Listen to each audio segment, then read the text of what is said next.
Hi, ನಾನು Sandeep from tech in Kannada. ನೀವೇನಾದರೂ ಒಂದು ಸ್ಮಾರ್ಟ್ಫೋನ್ನ ಪರ್ಚೇಸ್ ಮಾಡಬೇಕು ಅಂತ ಯೋಚನೆ ಮಾಡ್ತಾ ಇದ್ರೆ 8,000 ರೂಪಾಯಿಗೆ ಯಾವ ಸ್ಮಾರ್ಟ್ಫೋನ್ನ ಪರ್ಚೇಸ್ ಮಾಡ್ಬೋದು, 10,000 ರೂಪಾಯಿಗೆ ಯಾವ ಫೋನ್ ಚೆನ್ನಾಗಿದೆ, 15,000, 20,000, 25, 30 ನಿಮ್ಮ ಬಡ್ಜೆಟ್ ಏನೇ ಇರಲಿ ಆ ಒಂದು ಬಡ್ಜೆಟ್ಟಿಗೆ ಯಾವ ಸ್ಮಾರ್ಟ್ಫೋನ್ನ ಪರ್ಚೇಸ್ ಮಾಡ್ಬೋದು ಕಂಪ್ಲೀಟ್ ಮಾಹಿತಿನ ತಿಳಿಸ್ಕೊಡ್ತೀನಿ. ಅದಕ್ಕಿಂತ ಮುಂಚೆ ನೀವಿನ್ನೂ ನಮ್ಮ tech in Kannada YouTube channel subscribe ಮಾಡ್ಕೊಂಡಿಲ್ಲ ಅಂದರೆ ಈಗಲೇ ಸಬ್ಸ್ಕ್ರೈಬ್ ಮಾಡ್ಕೊಳ್ಳಿ ಮತ್ತು ಬೆಲ್ ಐಕಾನ್ ಕೂಡ ಕ್ಲಿಕ್ ಮಾಡ್ಬೋದು.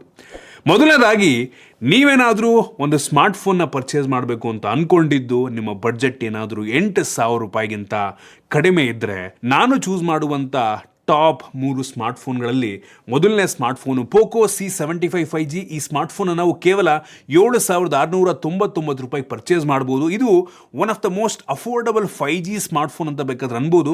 ಈ ಪ್ರೈಸ್ ರೇಂಜಿಗೆ ನಮಗೆ ಈ ಫೋನಲ್ಲಿ ಹೆವಿ ಪವರ್ಫುಲ್ ಆಗಿರುವಂಥ ಸ್ನ್ಯಾಪ್ಡ್ರ್ಯಾಗನ್ 4S Gen 2 ಪ್ರೊಸೆಸರ್ ಸಿಗ್ತಾ ಇದೆ. HD+ 120 Hz ಇಂದು ರಿಫ್ರೆಶ್ ರೇಟ್ ಹೊಂದಿರುವಂಥ IPS display, 50 MP Sony camera ಸಿಗ್ತಾ ಇದೆ, 5,160 mAh ಕೆಪಾಸಿಟಿ ಬ್ಯಾಟ್ರಿ, 18 ವ್ಯಾಟ್ ಇಂದು ಚಾರ್ಜಿಂಗ್ ಸಪೋರ್ಟ್ ಮಾಡುತ್ತೆ, LPDDR4X RAM, eMMC 5.1 storage, UFS 2.2 ಕೊಟ್ಟಿದ್ರೆ ಸಕ್ಕತ್ತಾಗಿರ್ತಾ ಇತ್ತು. ಈ ಪ್ರೈಸ್ ರೇಂಜಿಗೆ ಒಂದು ಒಳ್ಳೆ ಆಪ್ಷನ್ ಆಗುತ್ತೆ. ಇನ್ನೊಂದು ಆಲ್ಟರ್ನೇಟಿವ್ ಇದೆ ಆಯಿತಾ, ಇದೇ ಫೋನ್ದು ಇನ್ನೊಂದು ರೀಬ್ರ್ಯಾಂಡ್ ಇದೆ, ರೆಡ್ಮಿ A4 ಅಂತ. ಇದು ಕೂಡ 5G ಸ್ಮಾರ್ಟ್ಫೋನ್, ಇದೇ ಪ್ರೊಸೆಸರ್ನ ಹೊಂದಿರುವಂಥ ಸ್ಮಾರ್ಟ್ಫೋನ್, ಸ್ನ್ಯಾಪ್ಡ್ರ್ಯಾಗನ್ 4S Gen 2. ಇದರಲ್ಲಿ ನಮಗೆ ಒಂದು ಪ್ಲಸ್ ಪಾಯಿಂಟ್ ಏನಪ್ಪ ಅಂದರೆ 33 ವ್ಯಾಟಿಂದು ಚಾರ್ಜಿಂಗ್ ಸಪೋರ್ಟ್ ಆಗುತ್ತೆ ಮತ್ತು UFS 2.2 ಸ್ಟೋರೇಜನ್ನು ಕೊಟ್ಟಿದ್ದಾರೆ. ಈ ಒಂದು ಸ್ಮಾರ್ಟ್ಫೋನ್ನ 8,000 ರೂಪಾಯಿಗೆ ಪರ್ಚೇಸ್ ಮಾಡ್ಬೋದು. ಈ ಒಂದು ಪೋಕೋ C75ಗಿಂತ ಬರೀ 300 ರೂಪಾಯಿ ಜಾಸ್ತಿ. ನಂಗೆ ಅನ್ನಿಸ್ತಂಗೆ ಪೋಕೋ C75 ಬದಲು ನಿಮಗೆ ಸ್ವಲ್ಪ ಬಡ್ಜೆಟನ್ನು ಜಾಸ್ತಿ ಮಾಡ್ಕೊಳ್ಳೋದಕ್ಕಾದ್ರೆ ರೆಡ್ಮಿ A4ನ 8,000 ರೂಪಾಯಿಗೆ ಆರಾಮಾಗಿ ಪರ್ಚೇಸ್ ಮಾಡ್ಬೋದು. ಅಮೆಝಾನಲ್ಲಿದೆ, ಚೆಕ್ ಮಾಡಿ ನೋಡಿ, ಪ್ರಾಡಕ್ಟ್ ಆಗೆಲ್ಲ ಮಾಡ್ತೀನಿ ನಾನು. ನೆಕ್ಸ್ಟ್ ಮೂರನೇ smartphone Samsung Galaxy F06 5G. ಈ ಒಂದು ಸ್ಮಾರ್ಟ್ಫೋನ್ನ ಬೆಲೆ 8,200 ರೂಪಾಯಿ ಇದೆ. 200 ರೂಪಾಯಿ ಜಾಸ್ತಿ ಆಗುತ್ತೆ, ಅಡ್ಜಸ್ಟ್ ಮಾಡ್ಕೊಳ್ಳಿ. ಈ ಫೋನಲ್ಲಿ ನಮಗೆ HD+ 90 Hz ಇಂದು IPS display, 50 MP main sensor ಮತ್ತು ಸೆಲ್ಫಿ ಕ್ಯಾಮ್ರಾ ಕೂಡ ಒಂದು ಲೆವೆಲಿಗೆ ಚೆನ್ನಾಗಿದೆ. Dimensity 6,300 5G processor, 5,000 mAh capacity battery, 25 watt fast charging support ಆಗುತ್ತೆ. ಬಟ್ ಬಾಕ್ಸ್ ಒಳಗೆ ಯಾವುದೇ ಚಾರ್ಜರ್ ಸಿಗಲ್ಲ. LPDDR4X RAM, eMMC 5.1 storage. So Samsung ಬ್ರ್ಯಾಂಡಿಂಗಲ್ಲಿ ಅಫೋರ್ಡಬಲ್ 5G ಫೋನ್ ಬೇಕು ಅಂದರೆ ಇದು ಒಂದು ಒಳ್ಳೆ ಆಪ್ಷನ್ ಆಗುತ್ತೆ. ಸೊ ನಾನು 8,000 ರೂಪಾಯಿ ರೇಂಜಲ್ಲಿ ಈ 3 ಸ್ಮಾರ್ಟ್ಫೋನ್ಗಳನ್ನ ಪರ್ಚೇಸ್ ಮಾಡ್ತೀನಿ. ನಿಮ್ಗೆ ಇದ್ರಲ್ಲಿ ಯಾವ್ದು ಬೆಸ್ಟ್ ಅನ್ಸುತ್ತೆ ಅದನ್ನು ನೀವು ಚೂಸ್ ಮಾಡ್ಬೋದು. ನೆಕ್ಸ್ಟು, ನೀವೇನಾದರೂ 10,000 ರೂಪಾಯಿ ರೇಂಜಲ್ಲಿ ಒಂದು ಸ್ಮಾರ್ಟ್ಫೋನ್ನ ಪರ್ಚೇಸ್ ಮಾಡಬೇಕು ಅಂತ ಯೋಚನೆ ಮಾಡ್ತಾ ಇದ್ರೆ ನಾನು ಈ 3 ಸ್ಮಾರ್ಟ್ಫೋನ್ಗಳನ್ನ ಚೂಸ್ ಮಾಡ್ತೀನಿ. ಮೊದಲನೇದಾಗಿ ಮೋಟೋ G45 5G. ಸ್ವಲ್ಪ ಹಳೆ ಫೋನ್, 1 ವರ್ಷ ಹಳೆ ಫೋನ್, ಬಟ್ ಸ್ಟಿಲ್ ಈಗಲೂ ಸಹ ಈ ಬೆಲೆಗೆ ಒಂದು ಒಳ್ಳೆ ಆಪ್ಷನ್ ಆಗುತ್ತೆ.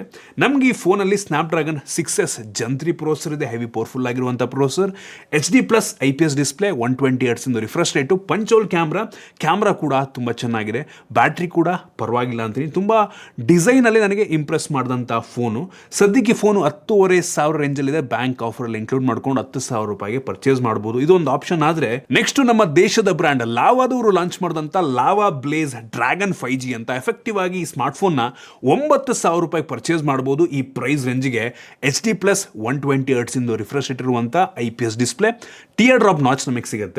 Snapdragon 4 Gen 2 processor, heavy powerful ಆಗಿರುವಂಥ ಪ್ರೊಸೆಸರ್, 9,000 ರೂಪಾಯಿಗೆ, 50 MP camera, 5,000 mAh capacity battery, 18 watt charging support ಆಗುತ್ತೆ, LPDDR4X RAM, UFS 3.1 ಸ್ಟೋರೇಜ್ನ ಈ ಪ್ರೈಸ್ ರೇಂಜಿಗೆ ಕೊಡ್ತಾ ಇದ್ದಾರೆ. ಕ್ರೇಜಿ ವಿಷಯ ಆಯಿತಾ. ಸೊ ಲಾವಾ ಬ್ರ್ಯಾಂಡ್ ಓಕೆ ಆಯಿತು ಅಂದರೆ ಈ ಬೆಲೆಗೆ ಒಂದು ಆಪ್ಷನ್ ಆಗಿ ಇಟ್ಕೊಬೋದು. ನೆಕ್ಸ್ಟು ಇನ್ಫಿನಿಕ್ಸ್ ಕಡೆಯಿಂದ ಆಯಿತಾ.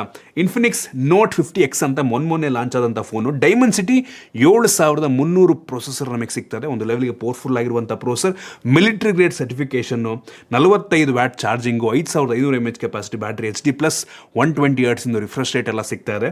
ಸೊ ಈ ಪ್ರೈಸ್ ರೇಂಜಿಗೆ ಪಂಚೋಲ್ ಕ್ಯಾಮ್ರಾ ಎಲ್ಲ ಕೊಡ್ತಾ ಇದ್ದಾರೆ. ನಮಗೆ ಮೋಟೋ ಮತ್ತು ಇನ್ಫಿನಿಕ್ಸಲ್ಲಿ ಪಂಚೋಲ್ ಕ್ಯಾಮ್ರಾ ಇದೆ, ಲಾವಾದಲ್ಲಿ ಟಿಯರ್ ಡ್ರಾಪ್ ನಾಚು. ನೋಡ್ಕೊಳ್ಳಿ, ನಿಮ್ಗೆ ಈ 3 ಫೋನ್ಗಳು ಬೆಸ್ಟ್ ಅನ್ಸುತ್ತೆ. ನಿಮ್ಗೆ ಅವಶ್ಯಕತೆ ಇರುವಂಥ ಫೀಚರ್ ಯಾವುದ್ರಲ್ಲಿದೆ ಅದನ್ನು ಒಂದು ಆಪ್ಷನ್ ಆಗಿ ನೀವು ಇಟ್ಕೊಬೋದು. ನೆಕ್ಸ್ಟು, ನೀವೇನಾದರೂ 15,000 ರೂಪಾಯಿ ರೇಂಜಲ್ಲಿ ಒಂದು ಸ್ಮಾರ್ಟ್ಫೋನ್ನ ಪರ್ಚೇಸ್ ಮಾಡಬೇಕು ಅಂತ ಯೋಚನೆ ಮಾಡ್ತಾ ಇದ್ರೆ ನಾನು ಈ ಟಾಪ್ 3 ಸ್ಮಾರ್ಟ್ಫೋನ್ಗಳನ್ನ ಚೂಸ್ ಮಾಡ್ತೀನಿ.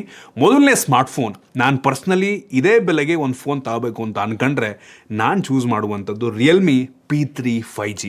Most value for money phone ಅಂತ ನನಗನ್ಸುತ್ತೆ. ಸದ್ಯಕ್ಕೆ ಈ ಸ್ಮಾರ್ಟ್ಫೋನ್ನ 15,000 ರೂಪಾಯಿಗೆ ಪರ್ಚೇಸ್ ಮಾಡ್ಬೋದು. ಈ ಪ್ರೈಸ್ ರೇಂಜಿಗೆ ಫುಲ್ HD ಪ್ಲಸ್ 120 Hz ಇಂದು ಅಮೋಲೆಡ್ ಡಿಸ್ಪ್ಲೇ ನಮಗೆ ಸಿಗ್ತಾ ಇದೆ. IP69 water resistant rating, in display fingerprint sensor, Snapdragon 6 Gen 4 processor, powerful ಆಗಿರುವಂಥ processor, 50 MP camera, 6000 mAh capacity battery, 45 watt ಇಂದು ಚಾರ್ಜಿಂಗು, ಕ್ರೇಜಿ ಗುರು. ಎಲ್ಲ ಫೀಚರು ಕೂಡ ಈ ಬೆಲೆಗೆ ಸೂಪರ್ ಆಗಿದೆ. LPDDR4X RAM, UFS 2.2 ಸ್ಟೋರೇಜ್ ಕೂಡ ಇದೆ. ಸೊ